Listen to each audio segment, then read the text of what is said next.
Last time on Behind the Machine, Mike Alessi and Andrew Short struggled through the 2011 outdoor season. Mike Alessi looked to the left and Dungey passed him on the right. And both riders will move on to other teams for 2012. If you look at the overall field, there's 4 guys outdoors that are running a pace that's different from everybody else. After another year without a Premier Class championship, critics of KTM's motorcycles grew. But Ryan Dungey chose the brand with the knowledge of the people behind it. As far as other people's opinions, I'm not worried about that. I know if Roger's going to do something, he's going to do it right. I know Roger and the team and Ryan, they all have one goal, and it's to win.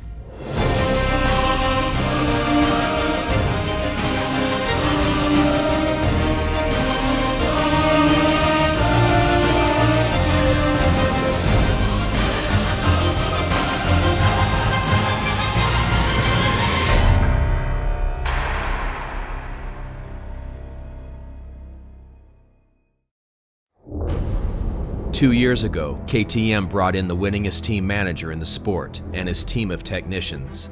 Over the past year, they have built an entirely new 450 machine. And in September of 2011, they hired Ryan Dungey, the most successful Premier Class rider in the outdoors since Ricky Carmichael. For KTM, anything less than a championship in 2012 is unacceptable. Out of turn number 1 they come, Ryan Dungey. I felt from the beginning, that it was possible to win the first year, but we were not sure. Ryan Dungey crosses the finish line, clenching his fist. Getting our first win at the second round there right off the bat at Phoenix was a big step in the right direction. Although a broken collarbone eliminated Dungey's chances at a title, he was still able to bring KTM their first 4 wins in the Supercross Premier Class. For a rider, it takes a lot of trust. He decided to go with a brand that had never won. He is at the peak of his career. I really appreciate that trust he put in us. When 2012 Supercross champion Ryan Villopoto was injured late in the Supercross season, many expected Ryan Dungey to dominate the outdoors. But 12 days before Hangtown, the conversation shifted when James Stewart announced he would be racing the outdoors for the first time in 3 years.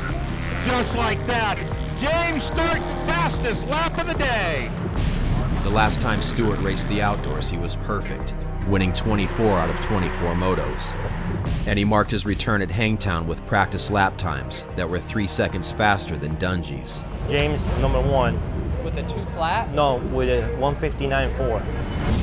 It's clear that Ryan is a warrior. He worries. The 2 areas going down the hills, it's in and it's down, and then the corners, it wants to go down and then stand up. He needs to be more clear-cut on race day and put the other little things behind him, and just like what Ricky said, it's race time, Just turn your mind off and focus only on one thing. That's how to figure out how to beat the guy that you're racing. And now, ladies and gentlemen, turn your attention to the starting grid.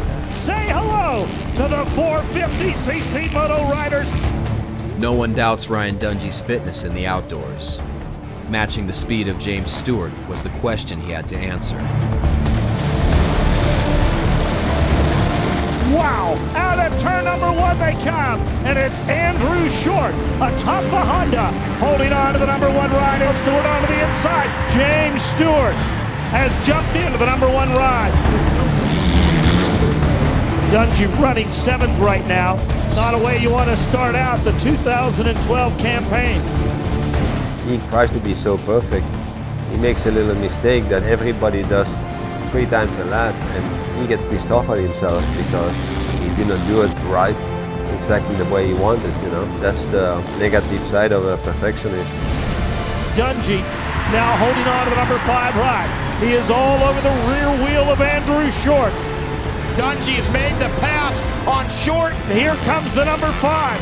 Dungey says it's go time. He is trying to get around Metcalf. Ryan Dungey now goes to the inside right in front of mechanics area and makes the pass on Metcalf. The number 5 KTM moved into that number 3 position. Stewart continues to pull away. And across the finish line, James Stewart with a fist pump. Ryan Dungey finishes up into the number 3 position. Well done, buddy. Strong comeback.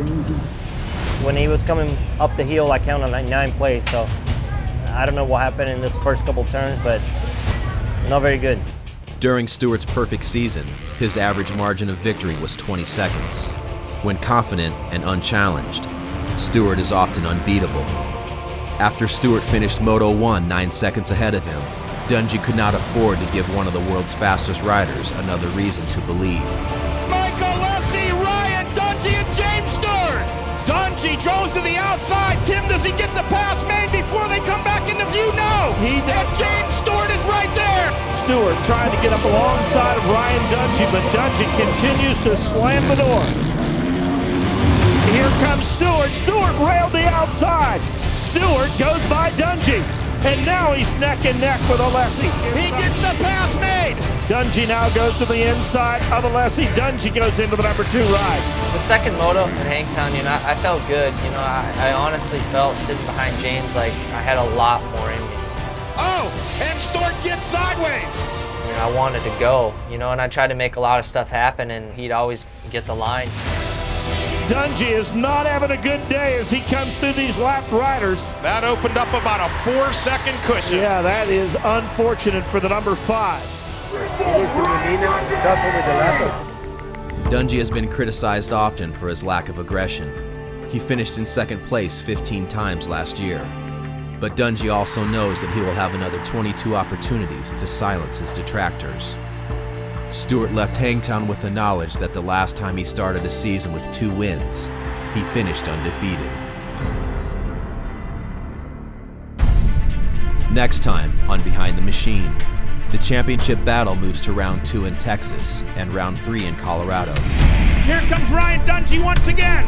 Dungey drops the hammer. Stewart's speed has never been in question, but can he match Dungey's fitness and focus on 2 of the most brutal tracks in the series? Dungey pounding on him, knocking on him, kicking on the door, but James Stewart won't crack.